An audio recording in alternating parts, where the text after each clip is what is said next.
sapiens requiren unha serie, bueno, unha distribución, entre outras cousas, como supoño que nos comentará Armengol, ten unha distribución moi acentuada no plano vertical, require unha serie de adaptacións, unha serie de coñecementos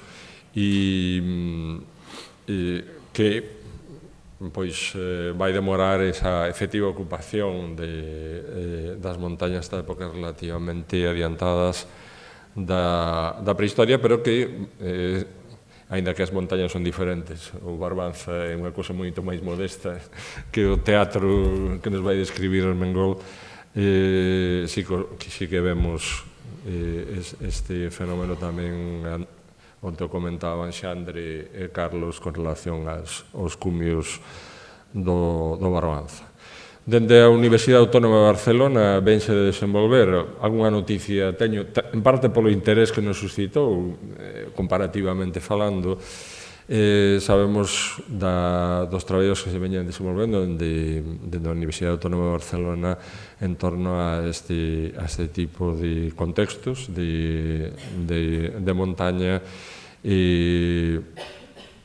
nomeadamente unha serie de traballos en un proxecto que ven desenvolvendo o noso conferenciante Armengol Gaxiot da Universidade Autónoma de Barcelona, que pois agora nos vai levar por eses, como dirían os portugueses, íngremes paraxes. Veña, cando que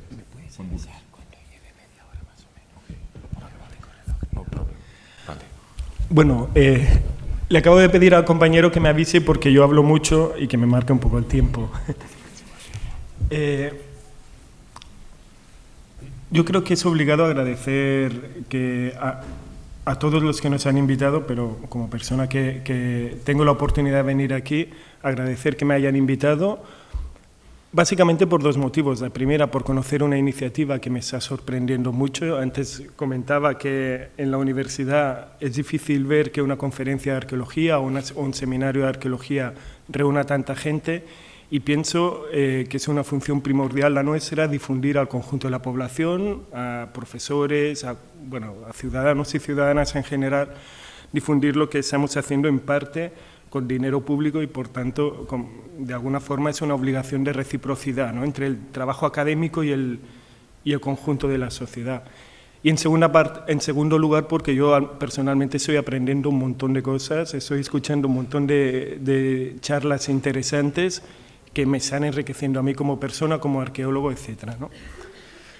También es obligado decir que el trabajo que voy a presentar es un trabajo de equipo, como esencialmente es, y yo pienso que eso es una virtud y algo interesante y apasionante, como esencialmente es todo trabajo arqueológico, ¿no? Aunque a veces los firmemos a título individual, la arqueología sin la cooperación y la solidaridad de un montón de personas, pues no va a ninguna parte. Y el trabajo que voy a presentarles, pues ya lo han presentado sucintamente, trata de la ocupación humana en la alta montaña, y por decirlo de una forma muy simple, voy a coger de los diferentes lugares donde estamos trabajando ahora el Pirineo Central, voy a coger el ejemplo del Parque Nacional de Aigüestortes y a Sant de Sant Maurici, que la directora pues dice, vamos, a ese paso el Parque Nacional deberá dejar de ser un parque natural para ser un parque cultural, ¿no?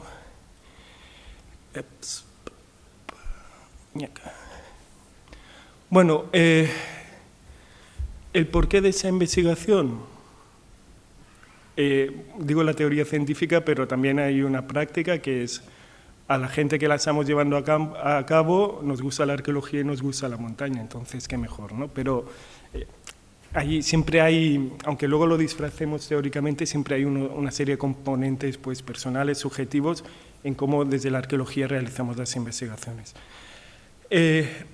Con ese proyecto básicamente lo que nos interesaba era dar historia a una parte de nuestro territorio, en ese caso de los Pirineos, de las zonas de montaña, que tradicionalmente, y aquí os pido que hagáis una introspección, pues si alguien pensara, ¿cómo fue el pasado en la montaña? Diríamos, ganadería, y seguramente cogeríamos una imagen como la que tenemos aquí, al fondo podéis ver el macizo de Aneto Maladeta, y la trasladamos a un pasado, quién sabe hasta cuándo, ¿no? En función de, pues alguien diría época romana y alguien lo podría hacer llegar casi hasta el Neolítico.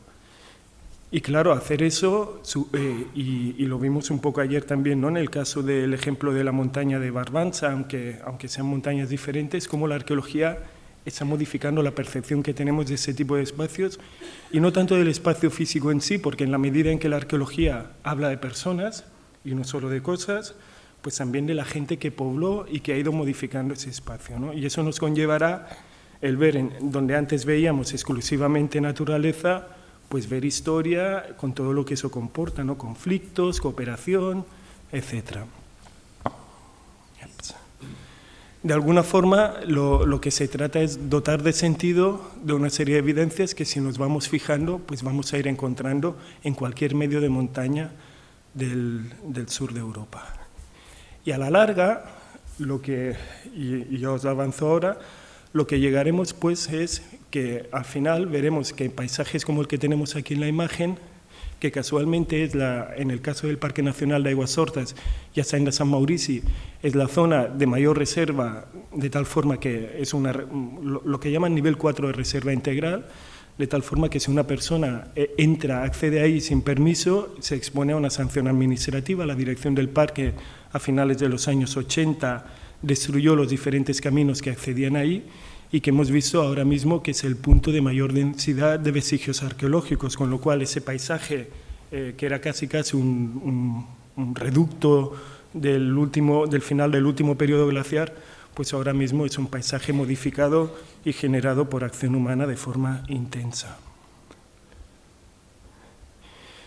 Simplemente lo que os decía antes, el trabajo que hemos estado realizando se ha realizado gracias a un montón de proyectos.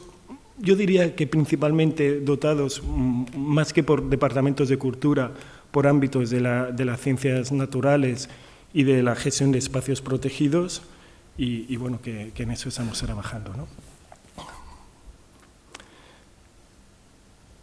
Lo primero que tuvimos que resolver cuando empezamos a trabajar en el Pirineo fue el escepticismo de nosotros mismos, o de una parte de nuestros colegas, incluso de la gente que se dedicaba a la gestión del patrimonio arqueológico, ¿no? Yo me acuerdo que cuando entró nuestra primera solicitud de permiso de intervención arqueológica, el responsable en aquel momento de la arqueología en Cataluña dijo, bueno, esa gente van a buscar setas, ¿no? Ya sabéis que en Cataluña los catalanes y las setas pues somos muy amigos. Y el primer punto de partida para de alguna forma justificar el interés que tenía lo que estábamos planteando era una afirmación que ahora podemos dar por constatada, pero en aquel momento era una hipótesis de partida, que era decir que la limitación de vestigios arqueológicos en las zonas de alta montaña es un problema histórico, pero un problema histórico del presente, dicho de otra forma, de la configuración de la investigación arqueológica y hacia dónde miramos los arqueólogos y arqueólogas, ¿no? Eso que ahora mismo puede parecer tan simple, tiene que resolver un montón de barreras. La primera es el asumir, bueno, es que esto está muy arriba, es que esas montañas son de muy difícil acceso, etcétera, ¿no? Y lo que vemos es que ni es tan arriba, ni es de tan difícil acceso, y seguramente no hace tanto frío. Por ejemplo, aunque ahora ahí puede haber un par de metros de nieve, la temperatura media de enero ahí es muy superior a la temperatura media de enero de la ciudad de Buffalo, en el estado de Nueva York, en Estados Unidos, donde hubo población sedentaria con agricultura pues hace 5.000 años, ¿no? Por decir algo. Lo segundo que nos planteamos fue que de alguna forma nos interesaba ver cómo se habían configurado una serie de situaciones a lo largo del tiempo. La primera, asumíamos que la historia de la montaña no se explicaba a partir de la determinación del medio físico, sino que había que ir a mirar fundamentalmente en las características de la propia sociedad humana, y con eso lo que conllevaba era que cualquier intervención para saber lo que había sucedido allí tenía que ser una intervención análoga a la que podíamos hacer en cualquier otro tipo de medio geográfico. Dicho de otra forma, nos interesaba interrogar por la vida humana, por cómo la gente había ido viviendo a lo largo del tiempo, y que eso fundamentalmente se debía resolver con metodología arqueológica, ¿no? También asumíamos que si realizábamos un proyecto a larga duración, donde el medio tenía que ocupar un determinado espacio, pero en ningún momento determinante en la concepción de cómo se había ido configurando los sistemas de población y de explotación de esos territorios, pues eso nos llevaría a asumir que habría cambios y que de alguna forma nuestra arqueología iba a ser una arqueología capaz de documentar el cambio en las formas de ocupación, ¿no? Otro elemento que era imprescindible asumir para que eso tuviera sentido era la premisa de que toda población humana iba a dejar vestigios arqueológicos, con lo cual iba a poder documentarse arqueológicamente, ¿no? Otro dato interesante es qué tipo de vestigios arqueológicos. Por ejemplo, ahí tenemos restos de un muro, yo creo que más o menos se ve, aunque haya sombra, pero ese punto a 2.200 metros, en una situación natural, debería estar cubierta de pino negro, con lo cual un paisaje abierto y deforestado, de alguna forma también es un paisaje arqueológico, aunque no encontremos ningún objeto arqueológico, tipo una cerámica, una punta de proyectil o una pared, ¿no? Asumiendo esto, consideramos que aparte de la arqueología, cualquier disciplina que tuviera la capacidad de definir cómo era un espacio físico a partir de elementos físicos era compatible con un enfoque arqueológico de estudio de un espacio que, como os decía, asumíamos que se ha ido modificando a lo largo del tiempo. Y luego había una premisa que yo siempre la quiero poner, que es todo eso es importante hacerlo en coordinación pues, con centros de estudios territoriales, comarcales, regionales, locales, como entiendo que se está haciendo aquí, ¿no? No voy a entretenerme mucho, pero en ese esquema tuvimos que pensar pues, que había que integrar múltiples tipos de metodologías y proxies, o sea, líneas de investigación científica y en arqueología específicamente, y que de alguna forma cada una de ellas se vinculaba a una parte de esa realidad compleja que acaba configurando la existencia humana en un lugar y en un tiempo, ¿no? Y también optamos por diferenciar algo que a veces los arqueólogos bajo la noción de paleoambiente mezclamos, que es una cosa es el clima en el pasado y otra cosa es la dinámica de la vegetación, ¿no? Lo digo porque muchas veces, por ejemplo, utilizamos el polen para inferir clima y el polen nos habla de la vegetación. Y un clima nos puede indicar qué vegetación es posible que haya en Galicia en la actualidad, pero el eucalipto no necesariamente nos indica el clima que hay en Galicia en la actualidad y en cambio sí nos habla mucho de historia, ¿no? Y en ese contexto, pues, bueno, simplemente mencionaron la distinción analítica. ¿Todo eso de lo que os estoy hablando en Cataluña es único, nuevo, etcétera? Pues en absoluto. Yo diría que entra en una dinámica de investigación de la presencia humana y, digamos, las historias de poblamiento de todas las montañas del suroeste europeo. De hecho, aquí podría añadir también algún punto en Sierra Nevada, en proyectos que más o menos, cada uno desde su especificidad, tienden a compartir perspectivas, interés por secuencias temporales muy largas de tiempo, interés por el cambio e interés por la relación entre la gente y el espacio físico en el que esa gente vivió a lo largo del tiempo. Muy rápidamente, ¿cómo hemos hecho esto? Fundamentalmente hemos estado trabajando de forma intensa en una de las zonas más abruptas del Pirineo catalán, con fondos de valle que rondan los 1.500 metros y cimas que rondan el punto máximo 3.033 metros de altura, un paisaje muy abrupto, granítico o alternando el zócalo granítico del batolito granítico de la Maladeta con zonas de esquisto y alternando pues, lagos, fondos de valle como los que tenéis aquí y crestas. En todas las 3 imágenes hay elementos arqueológicos que nos hablan de presencia humana. ¿Qué es lo que hemos hecho desde el 2001 hasta la actualidad? Primero, prospección arqueológica, resolver el vacío de puntos con materiales arqueológicos o vestigios arqueológicos, pues hemos tenido que cambiar esa imagen a través de la prospección arqueológica, a través de la documentación en superficie de vestigios arqueológicos y a través de la realización de pequeños sondeos para intentar datar o para intentar interpretar las morfologías que podíamos ver en el relieve, ¿no?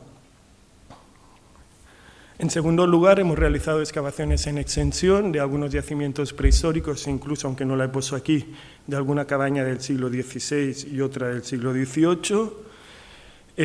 Entre los yacimientos, mencionar que fundamentalmente son ocupaciones neolíticas y puntualmente con niveles un poco anteriores.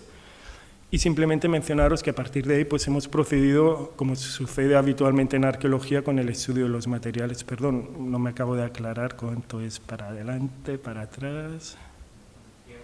Ahora. Bien, todo eso, ¿a dónde nos ha llevado? Aquí tenemos el Parque Nacional de Aigüestorta, en su zona central y periférica son 70.000 hectáreas. A fecha de hoy hemos identificado 343 yacimientos arqueológicos, y ahí voy a discutir un poco la noción de yacimiento, que es altamente problemática, pero por ahora la damos por válida, que tendrían una altitud media de 2.200, 2.175 metros de altura, pero con una desviación considerable, ¿no? Y ahí tenemos un problema en yacimiento arqueológico. Por ejemplo, en arqueología urbana tenemos una estratigrafía, una superposición de ocupaciones que se da, pues, no sé, en Barcelona mismo, ¿no? Tenemos desde, no sé, la Barcelona romana, medieval y posterior. En la arqueología de la alta montaña lo que estamos encontrando, tanto en Aigüestortas como en otros sitios, es que esa superposición de ocupaciones se da en horizontal, ¿no? Un lugar puede ser atractivo para realizar actividades, pero no siempre hay una relación estratigráfica entre una construcción como las que tenéis en la parte baja de la imagen, de una cronología indeterminada, y un conjunto arquitectónico ganadero del siglo XVIII-XIX como el que tenemos aquí, ¿no? Con diferentes tipologías de muros, características en la gestión de los rebaños, etcétera, ¿no?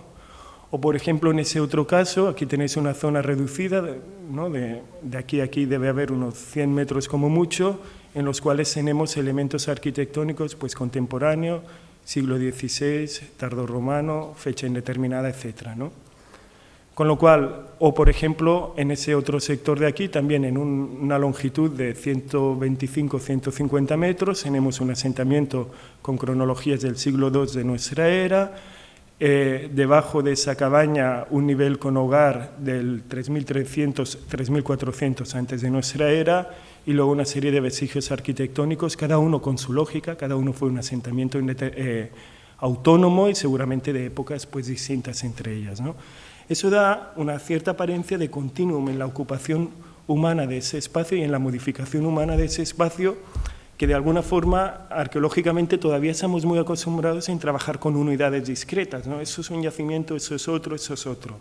Bueno, asumiéndolo así y vinculando yacimiento a un asentamiento que funciona en cada época de forma autónoma y que no se solapa o que no tiene varias fases, pues nos encontramos, como os decía, pues esa nube de puntos que ahora a fecha de hoy son 343. Para que veáis un poco la diversidad y la intensidad de ocupación, aquí tenéis un pequeño valle, fondo de valle, bueno, la parte inferior es un valle muy aéreo que, digamos, la parte inferior estaría a unos 1.800, 1.700 metros de altura, la línea de cresta de la montaña de limitación sobre los 2.750 en los puntos más altos.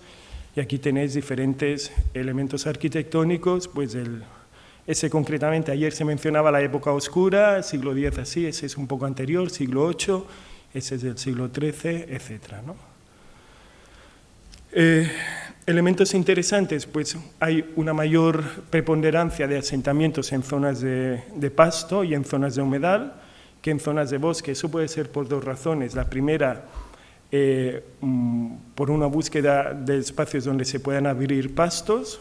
Una buena parte de los pastos que veis en rojo en ese mapa de aquí son pastos generados por la propia actividad humana.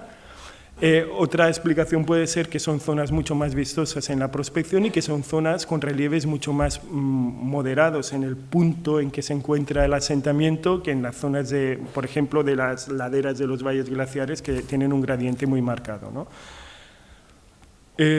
La cronología de todo eso, pues bueno, ahí tenemos un problema. Un muro de piedra puede ser del siglo XVIII o puede ser de la Edad del Bronce o del Neolítico, ¿no?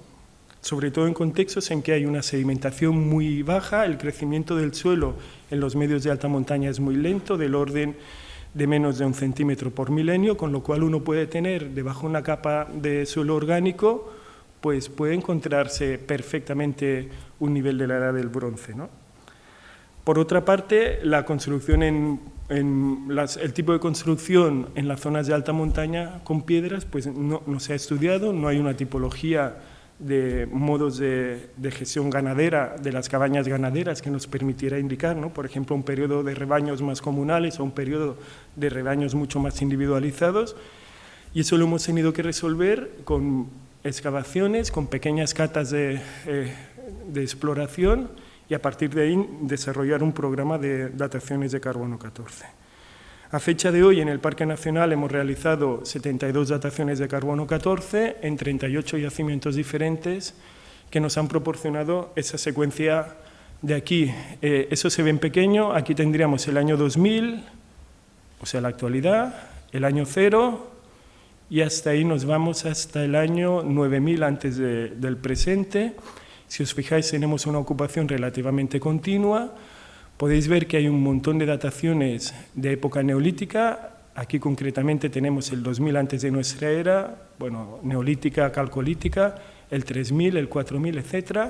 También deciros que el yacimiento de la Cova del Sardo, que tiene una intensa ocupación neolítica, incrementa y sobrerepresenta el número de dataciones de época neolítica, pero lo que es interesante es que se da una ocupación de zonas de alta montaña muy al inicio del Holoceno, en lo que, no sé, a mí no me gusta mucho hablar de periodos cronoculturales, pero sería un epipaleolítico o mesolítico.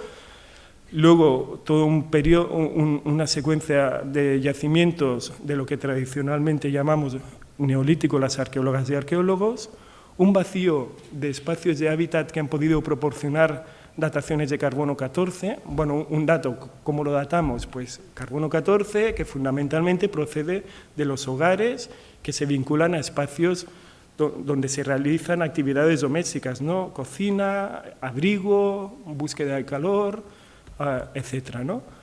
Y para concluir, toda una secuencia de época histórica que fundamentalmente, aunque hay, ya la documentamos en época romana, se intensifica a partir del siglo III de nuestra era, adquiere una gran intensidad en lo que se llama precisamente la Edad Oscura, ¿no? Los inicios de la Edad Media, y tiene continuidad hasta el presente. Con lo cual, la montaña como espacio natural, bueno, seguramente desde hace 10.000 años la montaña era un lugar donde la gente iba a realizar cosas, y lo que será interesante es qué iba a realizar, cómo lo realizaba y qué relación tiene eso con lo que sucede fuera de los espacios de montaña.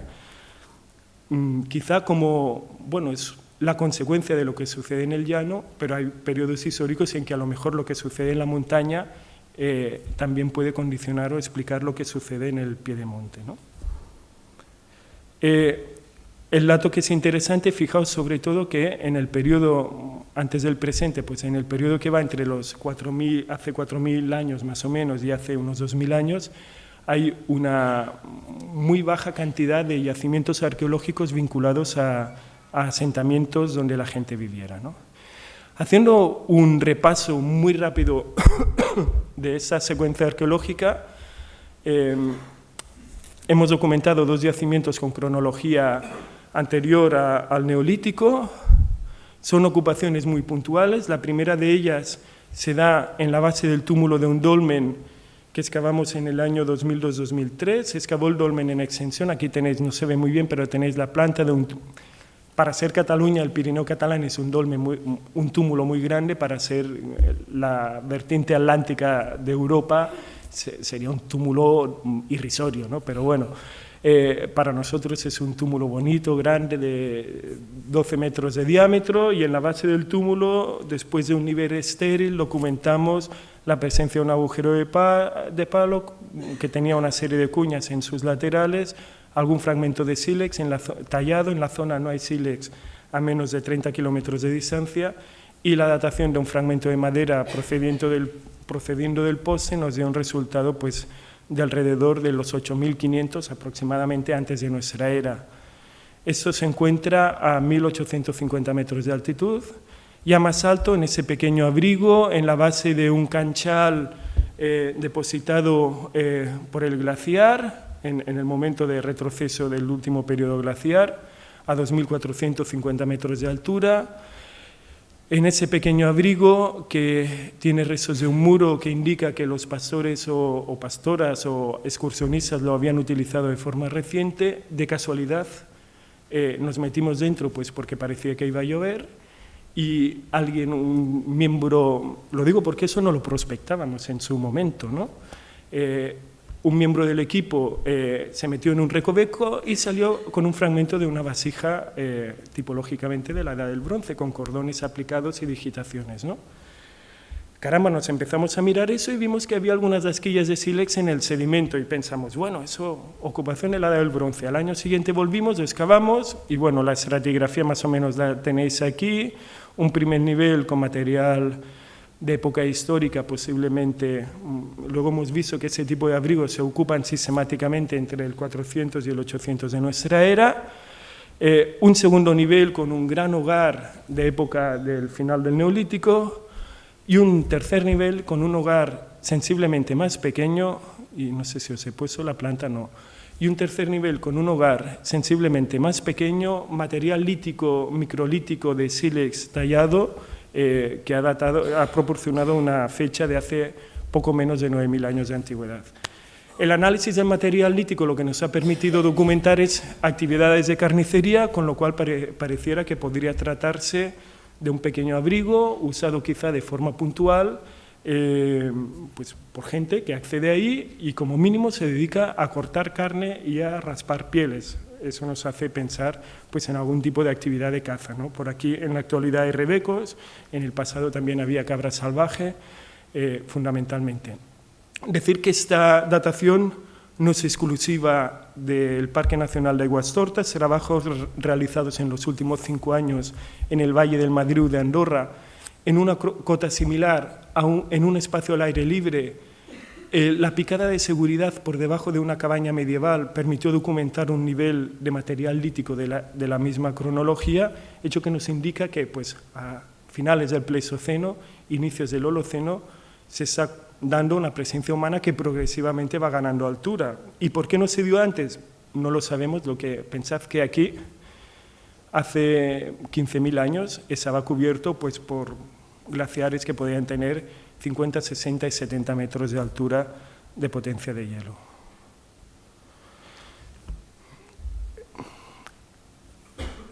El resto de la secuencia arqueológica inicia en la zona hace unos 7.500 años, coincidiendo con el inicio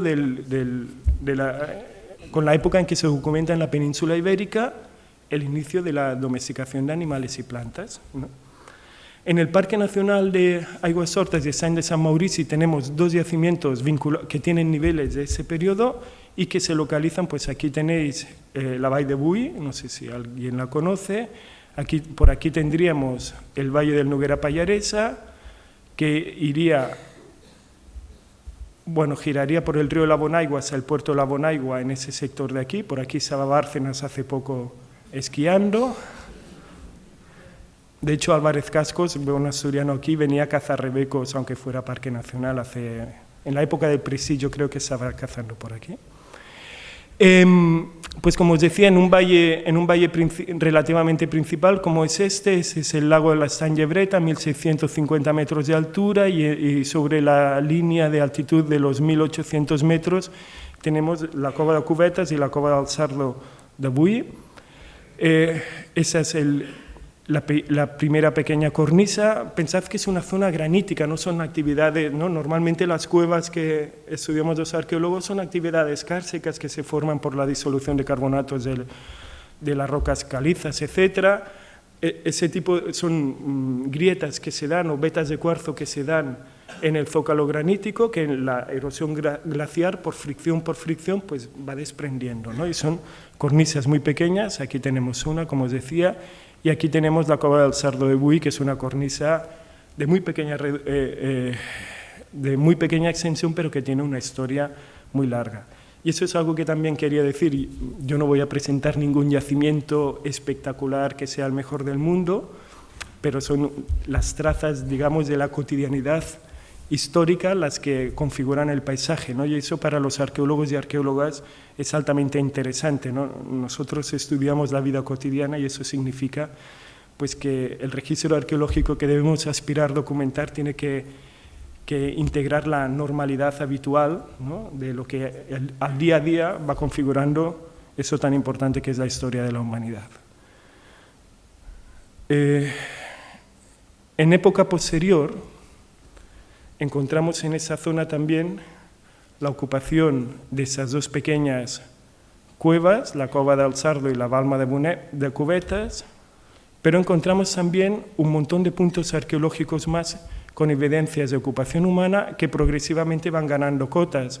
Unos de ellos son ocupaciones en pequeños abrigos, como el que tenéis aquí, a 2.400 metros, como el que os he mencionado antes, l'abric de la Seny de la Cubeta, 2.450, como el que tenéis aquí també, l'abric de la Girada Grande Monastero, 2.350 metros, como ese de aquí, en el abric del Portarró, 2.300 metros, y algunos contextos al aire libre, como por ejemplo ese fondo, aquí se intuye una depresión, aquí hay la base de un zócalo de piedras que simplemente hemos limpiado en ese tramo de aquí en un pequeño sondeo que nos permitió documentar una viga o un poste de madera caído, cubriendo un piso de material cerámico que hemos datado en el aproximadamente 2800 antes de nuestra era, o por ejemplo la aparición de material lítico en esta cresta de aquí, en diferentes puntos de esa cresta de aquí, a 2.800 metros de altura. Un material lítico que cuando lo hemos analizado hemos visto que no tiene fricción de lustre de suelo y aparentemente se ha metido en grietas en la cresta y seguramente pues, la persona que lo depositó allí, quizá porque se le fracturó, pues lo dejó in eternum, ¿no? El análisis traceológico, pues ya os avanzo que sí, había servido antes para actividades de cortar carne y de cortar hierba. Vale, perfecto.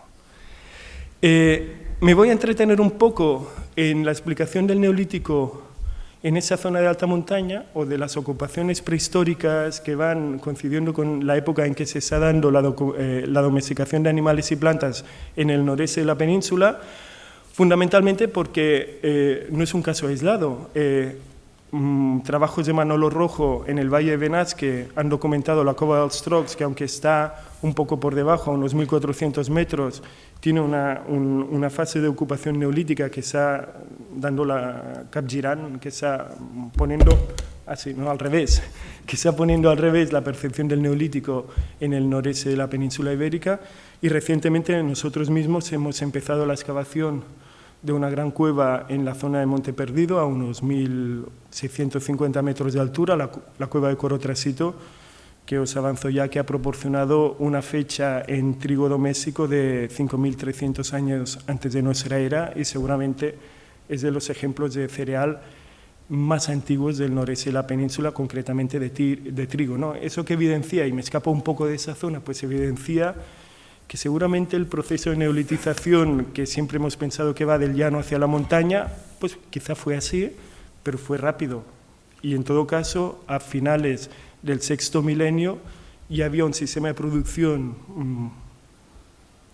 con elementos neolíticos operando en zonas de montaña y de la montaña axial del Pirineo, ¿no? Con lo cual eso de que las cordilleras, espacios marginales en el neolítico, yo digo que no niego que lo hayan sido en el siglo XX, pero en todo caso quizá eso es un fenómeno de la sociedad urbana, de la industrialización y tal, y del modelo de Estado que tenemos en la actualidad, ¿no?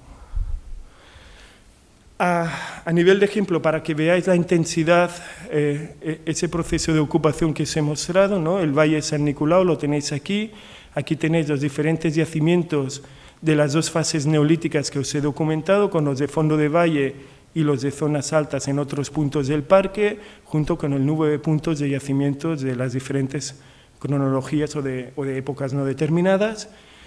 ¿Qué sucede en el Mesolítico? Pues la ocupación de l'abric de la Seny de la Cubeta, que está aquí detrás a cerca de 2.500 metros, el agujero de poste de la base del túmulo del dolmen, desde aquí no se vería. Eso es una vista oeste-este. En la fase inicial del Neolítico tenemos la ocupación de Cubetas y la Cova del Sardo en una zona de fondo de valle, pero fondo de valle a 1.800 metros. En la fase final o la segunda fase neolítica tenemos la presencia de espacios de habitación en diferentes puntos de las zonas altas del Parque Nacional y posteriormente, en el periodo que va del final del Neolítico, Calcolítico, hasta el inicio, el periodo ibero-romano, por decirlo, por ponerle nombre, ¿no?, a esas fases históricas, pues lo que tenemos es en rojo, bueno, tenemos un espacio un pequeño abrigo con una ocupación puntual en ese sector de aquí, indicios de presencia de una ocupación a la base de un yacimiento alto medieval, y el resto son vestigios arqueológicos que no proceden de contextos de habitación, sino son o elementos funerarios o depósitos de cerámica. Yendo a los yacimientos de alrededor de la Cova del Sardo, en lo que yo diría que es una de las concentraciones de yacimientos neolíticos más elevadas del Pirineo catalán, para que veáis un poco qué tipo de espacio os estoy hablando, la Cova de Cubetas y la Cova del Sardo, de la que os voy a hablar ahora. Aquí tenéis la pequeña cavidad, está en la base de un cono de deyección que baja con mucha energía en determinados años y de otro pequeño cono de deyección fósil, mucho más antiguo, que seguramente está estable desde antes del 7500, de hace 7500 años. Ese pequeño cono de deyección de aquí es importante porque condiciona el sustrato sobre el cual se da toda la ocupación neolítica y configura el primer relleno de esa pequeña cornisa que seguramente data de la época en que el glaciar erosionó ese afloramiento granítico, ¿no? Esa era la imagen de la Cova del Sardo cuando se limpió y se excavaron una parte de las fases medievales. Aquí tenéis algunos detalles durante la excavación. Es una cavidad muy pequeña. La parte contenida por la cornisa deben ser de alrededor de 20 metros cuadrados y la excavación la hemos hecho tanto en la parte interior como en los 40-50 metros de la terraza exterior, donde también hemos visto que suceden un montón de cosas a lo largo del tiempo. La secuencia arqueológica de la cueva pues más o menos reproduce la cronología de la ocupación del Parque Nacional, con ese hiato de la Edad del Bronce en medio, y vamos a ver la ocupación más antigua, es un pequeño hogar. Para que os hagáis una idea, todo esto iba en un pendiente de más de 20 grados de inclinación en este sector de aquí de la cueva, condicionado por el cono de deyección que se ha mencionado.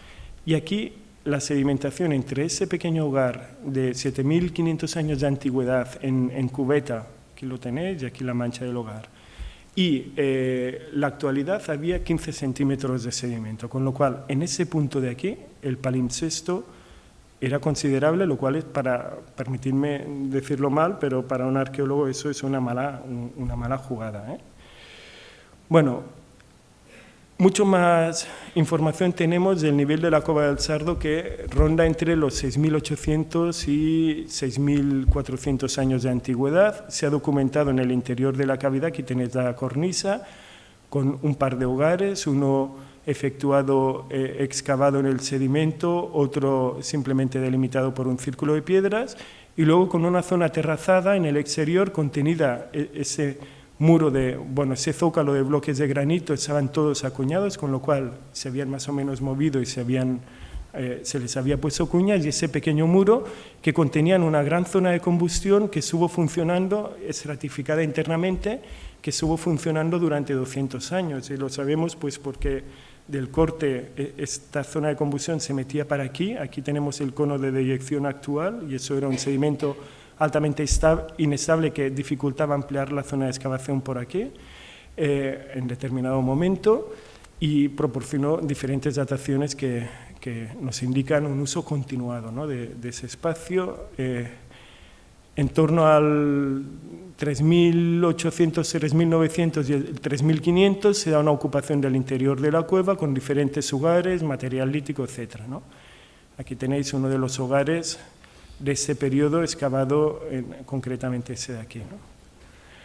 En la parte, en otro momento, en torno al 3300 antes de nuestra era, los vestigios de presencia humana se desplazan fuera de la cavidad, donde se encuentran restos de troncos de madera, de pino concretamente, cubriendo un nivel de lítica y material cerámico, y todo nos parece indicar son vigas, aunque aquí se ven pequeños, son fragmentos de tronco que en algunos casos se conservan hasta 2 palmos y un diámetro de 15 centímetros, de lo que parecen indicar que eran unas vigas que más o menos definían como un parapeto así que apoyaba sobre la cornisa. Aquí tendríais algún ejemplo y alguno de esos troncos. La ocupación prehistórica más reciente se vuelve a desplazar en el interior de la cueva, hogares, material lítico y cerámico definiendo un espacio de hábitat alrededor de ese hogar, y muy rápidamente pues, las ocupaciones medievales modifican y alteran de forma significativa el espacio, ¿no? Construyendo cercados, etc. ¿Por qué os he querido mostrar eso? Pues porque en un mismo lugar vemos unas estrategias de uso de ese espacio altamente variables a lo largo del tiempo, y esa variación tiene que ver fundamentalmente con la diferente tipología de las idas y venidas de la gente a la montaña en función de que vivían en épocas diferentes y en mundos que funcionaban de forma muy diferente, ¿no? A nivel muy rápido, simplemente deciros que el estudio del material prehistórico en la Cueva del Sardo ha evidenciado fundamentalmente, es una zona, perdonadme que vaya adelante y atrás, es una zona donde el sílex es un material alóctono, no existe sílex en todo el Pirineo axial, excepto en la zona que es calcárea, Sobrarbe, por ejemplo, y el sílex, pues, por lo tanto, viene de fuera. En la mayoría de ocupaciones, el sílex es el material lítico más frecuente. Y, concretamente, pues aquí tenemos las procedencias del material de sílex de los diferentes niveles, ¿no? Desde el más antiguo neolítico hasta el más reciente.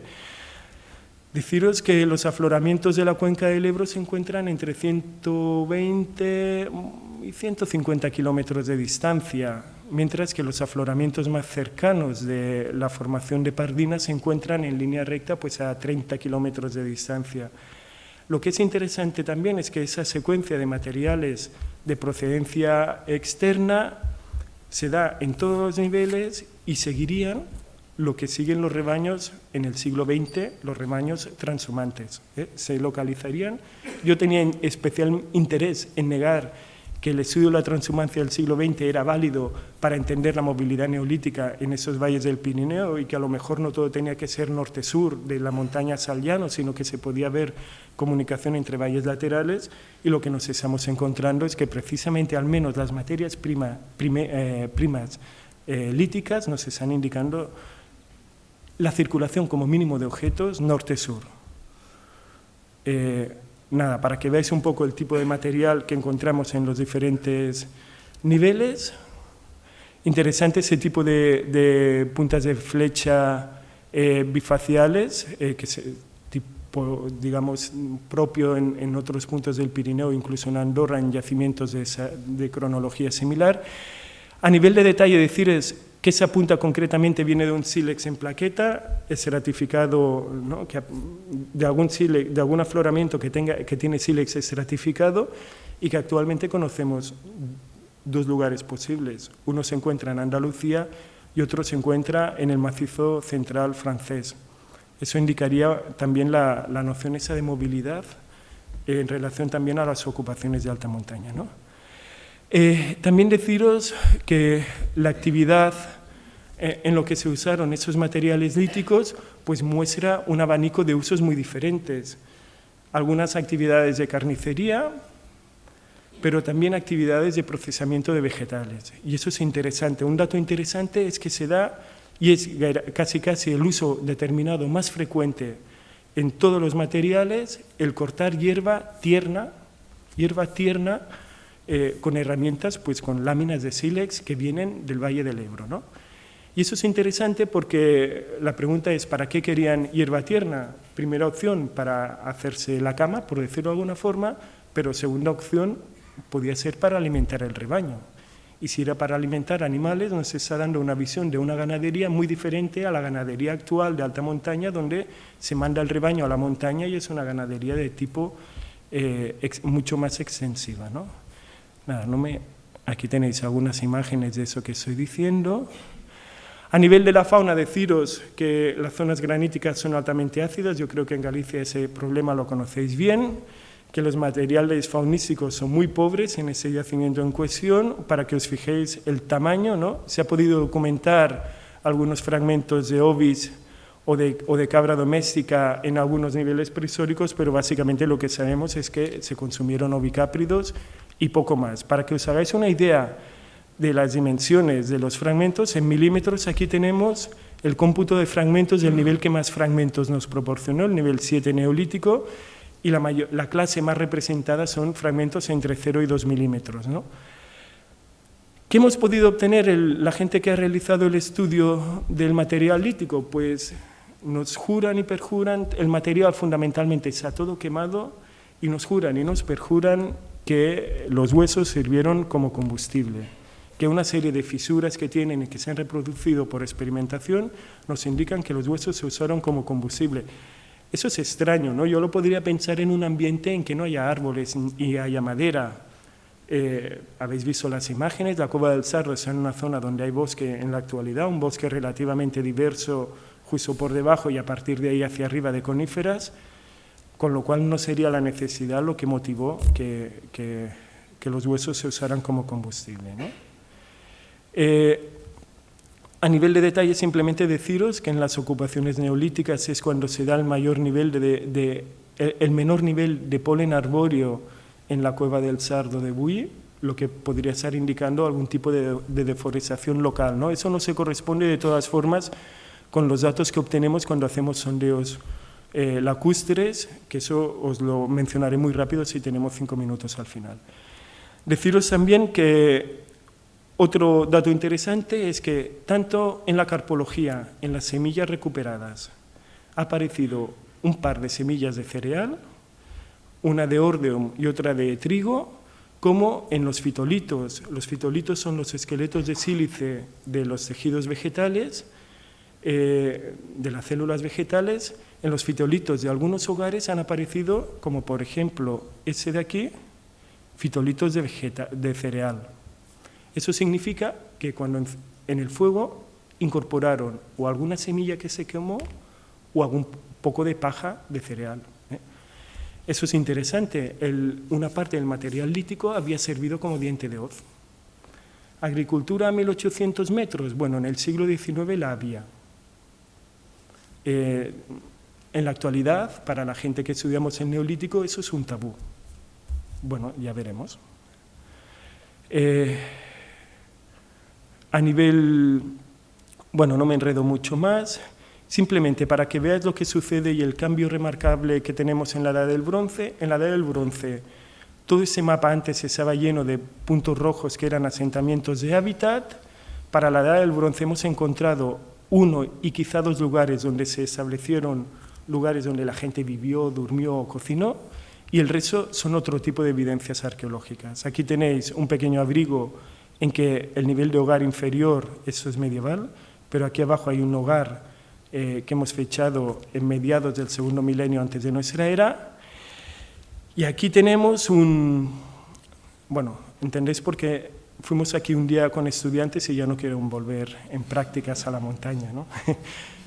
No tenía que haber nevado ese día, pero nevó. Bueno, la cuestión es que aquí arriba, encima de ese repechón, hay un asentamiento con arquitectura medieval del siglo XI, y cuando excavamos una cabaña de ese periodo, en la picada de seguridad también, por debajo nos aparecieron alguna lámina de sílex, algún fragmento de cerámica de la Edad del Bronce y un carbón que cogimos con todo lo que implica coger un carbón sin tener muy bien definido el contexto, nos dio una datación coherente con la cerámica de mediados del segundo milenio antes de nuestra era.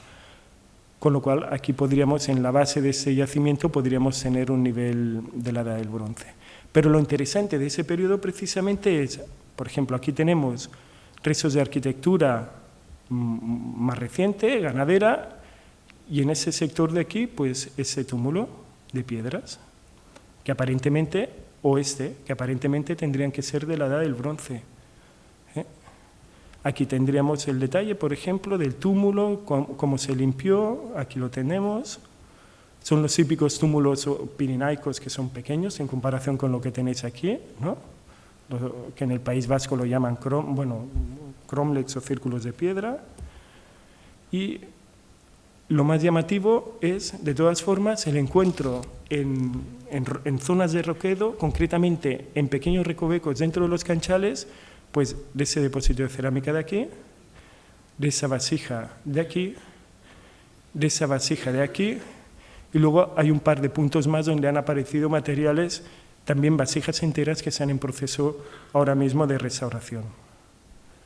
Para que os hagáis una idea, esa es la zona de reserva integral que os he mencionado antes. Por curiosidad, aquí tenéis vestigios de arquitectura que si se hubieran dado en la actualidad les habrían mutado a los ganaderos que las hicieron quién sabe cuándo. Aquí tenéis el canchal, el agujero en el canchal, y cuando prospectamos por ahí encontramos esa vasija que se tumbó por un desplazamiento de la losa de cubierta, y que cuando la quitamos pues salió y la parte que faltaba estaba también ahí dentro, ¿no? Aparte de eso, nada más, son escondrijos que contienen ese tipo de materiales, todos de mitad del segundo milenio.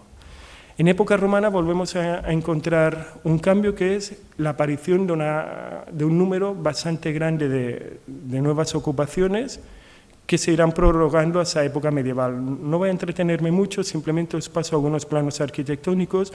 Lo que es interesante es que a partir del siglo II de nuestra era se define un modelo arquitectónico que durará hasta el siglo XII-XIII de nuestra era, que son una multiplicación de cercados con pequeñas cabañas asociadas, ¿no? Luego, cuando medimos la superficie total de esta gran cantidad de cercados, lo que vemos es que en total pueden tener lo mismo que los yacimientos de época contemporánea, a lo mejor pues 1000 metros cuadrados, que eso significa que podían llegar a contener unas 1200 ovejas adultas.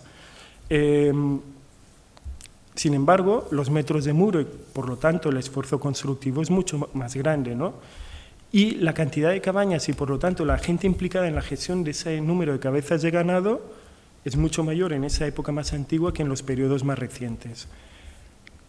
¿Qué significa eso? Sin duda, algún tipo de cambio de modalidad de gestión de los rebaños y probablemente si entendiéramos la productividad de la ganadería como el número de gente en relación al número de ganado, pues evidentemente se da un incremento de la productividad por la vía de la disminución de la mano de obra implicada en la gestión del ganado, ¿no?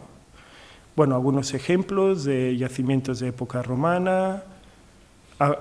En algunos momentos aparece incluso cerámica sigilata 2.200-2.300 metros, cosa poco habitual en el Pirineo. Y lo que es interesante también es que esta, digamos, proliferación de yacimientos en época romana tiene continuidad en la Edad Media, por ejemplo, con ese yacimiento del siglo VI-VII. Aquí tenéis este cercado de aquí, aquí lo tenéis. O ese otro yacimiento también del siglo VII, en la época oscura, ¿no? Más o menos, como ayer mencionaron los compañeros, con el fondo de cabaña, etc. O ese otro yacimiento, por ejemplo, con esa construcción del siglo X, lo mismo que os decía antes, un modelo con un montón de cercados agregados los unos a los otros, con un número X, 7, 8, 9 cabañas alrededor, en lo que a nosotros nos lleva a pensar que se quiere individualizar rebaños pequeños, ¿no? Aquí en Galicia, tierra del minifundio, pues sería como mini rebaños, ¿no? Rebaños pequeños con relación a una unidad, no sé si familiar o de personas que gestionan ese rebaño pequeño, ¿no? Eso es un modelo muy diferente al que hemos podido ver en el Neolítico y evidentemente al que conocemos de época contemporánea. Y luego la ocupación también en ese periodo de pequeños abrigos, muchas veces de los cuales son los mismos abrigos que tenían ocupación neolítica que se siguen ocupando en ese momento, y aquí vemos los niveles de ceniza vinculados a eso. A partir del siglo XIII se da un cambio en el sistema de poblamiento. Tendremos en un momento dado grandes asentamientos como este que son abandonados a mitad del siglo XIII. Uno siempre va a buscar el frío medieval o explicaciones climáticas para explicar los cambios. De todas formas, ese yacimiento en cuestión se abandonó probablemente unos 25 o 30 años antes del inicio de la pequeña edad del hielo, con lo cual, si uno lo mira a grosso modo, siempre, ¿no?, hay un cambio, pum, le solapamos la curva climática y decimos, encaja, eso lo explica el clima. Si uno va a ver el detalle, dice, caramba, se adelantaron una generación, ¿no? Es como si ahora anticipáramos un comportamiento que pudiera ser explicado en función del cambio de un clima que habrá dentro de 15 o 20 años, ¿no? Y que todavía desconocemos. Aquí tendríais otro ejemplo de ese tipo de arquitectura. Aquí es lo que os mencionaba antes, el palincesto, ¿no? Ese yacimiento tiene una cronología, un abandono como mínimo del siglo XIV. Los muros en azul son anteriores al complejo arquitectónico principal. Aquí obtuvimos una datación de época romana. Eso es una arquitectura que aparentemente está más sedimentada que esa de aquí y parece que está funcionando como algo autónomo. O sea, nuestra hipótesis es que ese asentamiento se da antes que este y en un momento dado el asentamiento se desplaza aquí y aquí tenemos otro tipo de construcción con muros con grandes ortostatos que no tiene nada que ver y que es de una cronología indeterminada, ¿no? Seguramente si aquí se puede hacer una intervención intensa, lo que vamos a ver es que ese montón de complejos arquitectónicos pues nos dan una secuencia que tiene vida por sí misma, ¿no? En lo que os decíamos de la intensidad de la ocupación y la durabilidad de la ocupación humana en medios de alta montaña. Para que vayáis viendo también un poco los contextos de cambio, en esta zona de aquí la prospección arqueológica ha permitido documentar un gran número de muros y cercados, 2.500 metros, casi en el límite entre vertiente norte y vertiente sur. Esa pequeña cabaña de aquí, antes el compañero mencionaba que a lo mejor en la montaña también se hacían guerras. Bueno, han aparecido botones de casaca militar del primer tercio del siglo XVI. La datación de un carbón de este hogar de aquí nos proporciona una datación cuya máxima probabilidad, sabéis que el carbono 14 define periodos temporales posibles en los que murió el tejido que estamos fechando, pues la máxima probabilidad de la madera que quemaron ahí, de que muriera, fue principios del siglo XVI, con lo cual pensamos que es una cabaña que funcionó en torno al 1520-1530. Encontramos balas de plomo de arcabuz, encontramos también una punta de una pica metálica de una arma ofensiva de la época y encontramos también un montón de sílex tallado, pequeñas lascas de sílex, alguna de la cual sirvió como piedra hoguera, pero otras sirvieron para cortar hierba y para cortar madera. Interesante, ahí no hay sílex. Con lo cual, esa gente que tenía armas de guerra de la época, es como si alguien fuera a la montaña con un CERME, seguramente es una zona de frontera, es la época entre las guerras entre Francisco I y Carlos V, zona frontera en el Valle de Arán, que entonces era francés. Posiblemente pues, sean restos de un pequeño destacamento militar con sus rebaños o una mezcla de ambos, pero lo interesante es que si ese material lítico, si yo lo hubiera prospectado en superficie, habría identificado un yacimiento prehistórico sin lugar a duda, sin lugar a duda. Esa presencia de sílex alóctono tallado reiteradamente lo encontramos en todas las cabañas del siglo XVI, por ejemplo, ¿no? Y yo creo que no es un fenómeno único y exclusivo de esa zona de montaña. Habría que ir viendo, ¿no? Aquí tenéis el plano, por ejemplo, de la cabaña excavada, aquí tenéis la pica encontrada, etcétera, y los diferentes vestigios de muros. Otro modelo de gestión de rebaño, pues son lo que allí se llama norris, que nada tiene que ver con los hórreos de aquí, que son estructuras para ordeñar. Son largas estructuras para ordeñar ovejas que tienen una vigencia entre el siglo XIII y el XVIII. Ese yacimiento se abandonó en el siglo XVIII. O simplemente para que vayáis viendo también la diversidad. Aquí tenéis otro yacimiento que se intuyen. Si estuvierais in situ se verían, aquí hay una serie de muros. Casualmente es un lugar donde actualmente duerme el ganado y aquí tenéis otros muros que cuando hacemos la planta, aquí tenéis ese conjunto de dos grandes cercados con una pequeña cabaña, tienen prácticamente la misma capacidad que el yacimiento con un montón de cercados y cabañas de época medieval que os he enseñado antes. Evidentemente el esfuerzo constructivo aquí es mucho menor y la cantidad de gente implicada por un rebaño del mismo tamaño es mucho menor. Interesante, si el ganado, como vamos a ver luego, es el agente de transformación del medio, y si la transformación del medio la medimos, por ejemplo, en alteración de la vegetación, ¿no? Normalmente, ¿qué transferencia hacemos lineal? Decimos, menos vegetación, más poblamiento, mayor intensidad de la ocupación. más gente, ¿no? Podemos encontrarnos que en la época medieval baje mucho la vegetación, con rebaños pequeños cercados y un montón de cabañas y un montón de gente, y que en el siglo XIX, por ejemplo, tengamos la misma vegetación, el mismo bajo nivel de vegetación, por lo tanto, posiblemente la misma cantidad de rebaño, pero una 10ª parte de población. Lo digo porque normalmente los arqueólogos últimamente estamos utilizando las transferencias de forma muy lineal, ¿no? Y seguramente hay que ir también al dato arqueológico para ver cómo esos indicios polínicos, que en definitiva también son arqueológicos, pues hay que saber leerlos de una forma mucho más fina, ¿no? Y aquí tendríais el modelo, un asentamiento anterior, sin duda, bastante anterior, posiblemente en un par de milenios anterior a este de aquí, en el mismo lugar. Bueno, yo os he mencionado cómo era el medio, yo no sé cómo voy de tiempo, tengo la sensación de que un poco, 5 minutos, 2 minutos. Te quedan 10 minutos más 5. 10 minutos más 5, gracias. Yo creo que con 10 minutos menos 5, 10 minutos ya cerramos.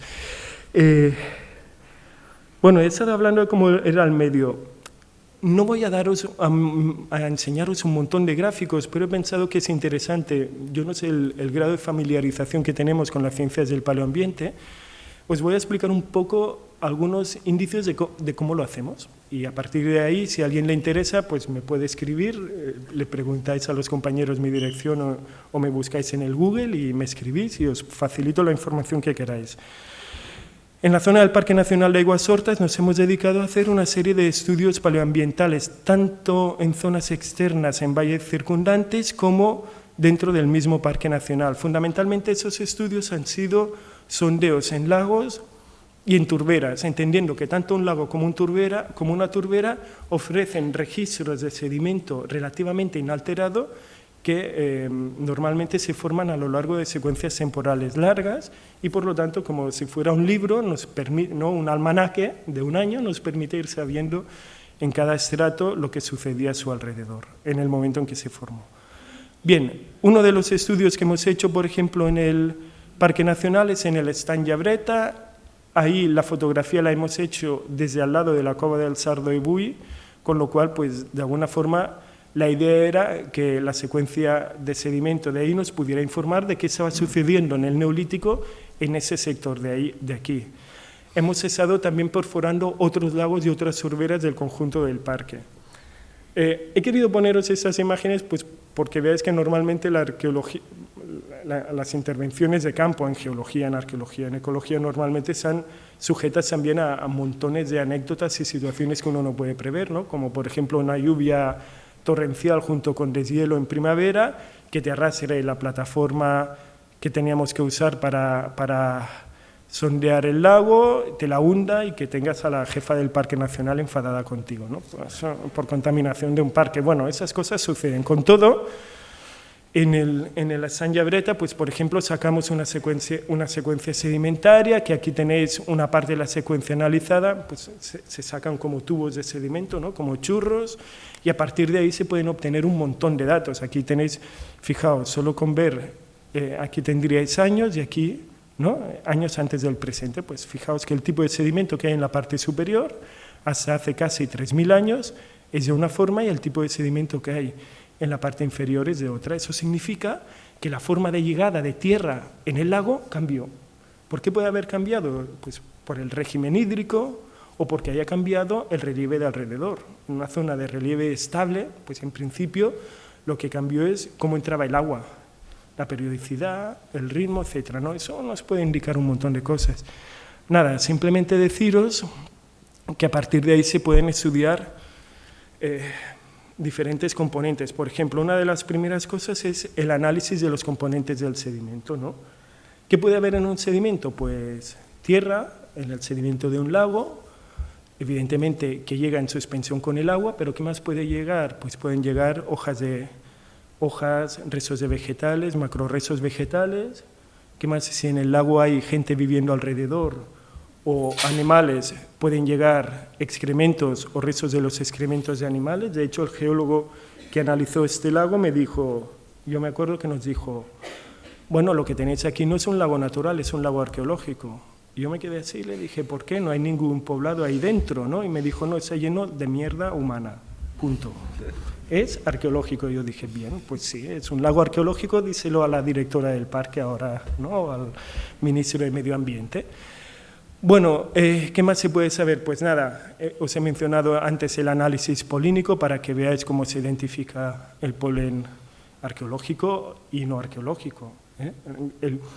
Decimos muchas veces polen fósil, eso es mentira, no está mineralizado, es que el polen es muy resistente a la degradación con el paso del tiempo. Bueno, ¿qué más se puede ver? Pues, por ejemplo, si se quemó el bosque para abrir pastos o campos de cultivo, eso genera una contaminación en cenizas y microcarbones que evidentemente también se deposita en el sedimento. Lo mismo que os decía, ¿qué más podemos ver? Pues a lo mejor no se conservan los excrementos humanos o de animales a lo largo del tiempo, pero en función, no sé, las ovejas, los humanos, los cerdos o las gallinas, nuestros excrementos permiten desarrollarse una fauna una microfauna o microalgas diferentes en cada caso, y la concentración de diferentes tipos de restos de pigmentos de esas algas nos permiten, por ejemplo, identificar aportaciones de materia orgánica vinculada a una modificación del tipo de animales o de la población animal, incluida la humana, que vivía alrededor, ¿no? Y luego diatomeas y crisófitos y otros microorganismos nos pueden indicar de cambios en la temperatura, en la alcalinidad del agua, etcétera, que nos pueden indicar cambios en la vegetación, cambios cambios en la temperatura, cambios en la cantidad de precipitación, ¿no? Etcétera. Bueno, el trabajo paleoecológico que hemos realizado en la zona del Parque Nacional se incluye en estudios sistemáticos que se están haciendo desde hace años en los lagos de alta montaña del Pirineo. ¿Y por qué esos estudios? Pues porque la temperatura en alta montaña es muy sensible a las variaciones térmicas generales que estamos padeciendo en la actualidad, con lo cual, por ejemplo, un invierno menos frío que nos puede estar indicando el cambio climático, o una recurrencia de 30 inviernos seguidos menos fríos de la media, se expresa mucho mejor en alta montaña, donde la amplitud térmica es mayor que en las zonas de cotas inferiores, ¿no? En ese contexto, ¿qué hemos visto? Yo creo que os lo voy a poner aquí mejor. Lo primero que hemos visto es las temperaturas. Hemos podido documentar cómo han cambiado las temperaturas a lo largo de los últimos 10.000 años. Pensar que temperatura no implica necesariamente, dentro del clima, el elemento fundamental en los climas de alta montaña nos parece que es la temperatura. Todo lo más importante para nuestro caso es intentar definir la temperatura de verano, asumiendo que, por ejemplo, que haga 1 grado menos o 1 grado más en el mes más frío, eso no modifica, por ejemplo, el crecimiento de la vegetación que puede alimentar un pasto de rebaños, pero en cambio, que el deshielo sea en el mes de abril en vez de en el mes de junio, eso condiciona el periodo en que hay alimento en los diferentes pisos altitudinales, y eso sí es importante, ¿no? En ese sentido, aquí tenéis un gráfico de temperaturas de verano y temperaturas de invierno. Fijaos algunas curiosidades. La más importante es que lo que nosotros creemos que es el cambio climático más importante durante el Holoceno, y son cambios relativamente poco importantes en comparación con lo que sucedió antes, se da en torno al 5.500 antes del presente, con un descenso de la temperatura de verano y un ligero incremento de la temperatura de invierno. O sea, de alguna forma, y eso se documenta, se pasaría en la montaña Pirineo catalán de un clima más tipo vienés, más continental, con gran cantidad de caducifolios. Los caducifolios, que son unos árboles que necesitan una gran cantidad de energía en el verano para reponer sus hojas. Por ejemplo, como sucede pues, en Viena, en Moscú, etcétera, ¿no? Donde el verano es cálido. En cambio, y eso se sucede por un paso por bosques con mayor presencia de coníferas, ¿no? Que implican, a lo mejor, menor energía en verano, ¿no? Bien, como os decía, se da ese cambio, y luego podemos ver pues, como hay momentos fríos. Por ejemplo, aquí tenemos la pequeña edad del hielo medieval, que fundamentalmente fueron inviernos muy fríos. Y eso se documenta, la documentación medieval, pues en Cataluña se habla de heladas, y supongo que en el resto de la península ibérica. bueno, hay que pensar si en una zona de poblamiento de alta montaña eso cómo afecta y en qué sentido, ¿no? Por ejemplo, que haya un invierno muy frío en un lugar que no se ocupa en invierno, quizá eso no afecta en la dinámica de poblamiento en las zonas altas. Otro detalle interesante que es en el momento en que se da esa caída de temperatura del verano, es cuando en los mapas se da esa proliferación de puntos en altura. Y eso es interesante porque normalmente más frío la gente se va, más calor en las zonas de montaña la gente va. Bueno, quizá eso no es así. Y si no es así, la respuesta que no os la voy a dar yo ahora, hay que buscarla en otros lugares. Y quizá en lo que sucedía en el Piedemonte o en lo que está sucediendo en general en las poblaciones neolíticas de la zona, ¿no? Otra curiosidad, pues aquí os he proyectado la relación entre vegetación, indicios de afectación humana en la vegetación, ¿no? Y si os fijáis, pues por ejemplo hay presencia de cereal en la época en que se está dando la ocupación de la cova del Sardo de Buye. El polen de cereal vuela muy poco, por lo tanto si hay cereal ahí significa que lo había muy cerca del lago, no viene del fondo de valle. Por otra parte, si os fijáis, pues digamos, el neolítico coincide con una tendencia a incremento del polen de pastos, que lo tenéis en esta línea de aquí, que luego, fijaos, en la época oscura medieval aumenta mucho, más que en la actualidad, y luego decae, ¿no? Otro dato interesante es que en la época en que no encontramos asentamientos humanos en las zonas altas, los palinólogos nos hablan de un paisaje relativamente modificado con cereal, con pastos y con momentos de incendio que anteceden a subidas abruptas del paso del cereal. Ahí hay una disparidad entre los datos polínicos y arqueológicos que habrá que resolver y que probablemente sean producto de que hay un cambio en el patrón de asentamiento humano que con las metodologías arqueológicas de prospección que hemos implementado no podemos documentar, ¿no? En todo caso, y otro elemento interesante, ayer a mí me gustó que saliera algo de la época esa, siglo, creo que dijeron los compañeros 9 o 10, porque nosotros de lo que estamos viendo en todo el Pirineo es que precisamente en el siglo VI, VII se está dando la configuración de los paisajes actuales, con los mayores niveles, por ejemplo, de afectación sobre el bosque, ¿no? Sistemáticamente, el momento de mayor descenso forestal se da en el siglo VII. ¿Época oscura, despoblamiento? Bueno, será época oscura en los documentos, pero no en la historia humana de esas zonas, ¿no? Y bueno, así para simplificar mucho, que es todo eso que os he explicado quizá un poco así disperso, ¿en qué se sintetiza? En una secuencia de ocupación muy larga, en que las zonas de alta montaña y concretamente el Parque Nacional de Aguas Sortas, pero os digo yo que es un ejemplo de lo que estamos encontrando en otros lugares del Pirineo y que estoy seguro que pasaría lo mismo en la Cordillera Cantábrica y en cualquier lugar de montaña del sur de Europa, son secuencias de ocupación que duran durante todo el Holoceno sin lugar a duda,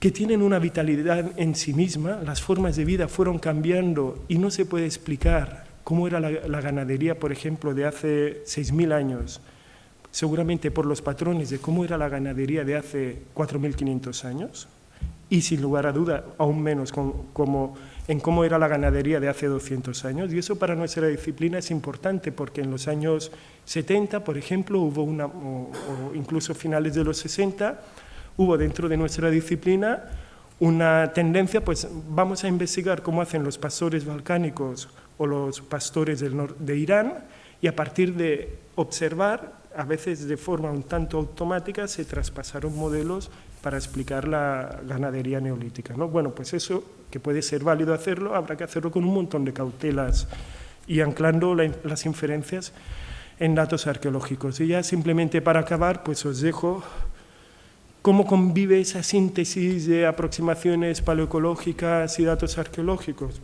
a veces de forma problemática, como os he mencionado con la contradicción entre polen y secuencia arqueológica, pero yo creo que la experiencia es altamente positiva y que poco a poco estamos viendo a partir, yo ya diría que casi de datos esencialmente arqueológicos, entendiendo que una vegetación modificada es un dato arqueológico, pues estamos viendo cómo se fue configurando los espacios que actualmente vemos de alta montaña, pues cómo arrastran una historia sin lugar a duda humana y intensamente humana. Y nada, muchas gracias.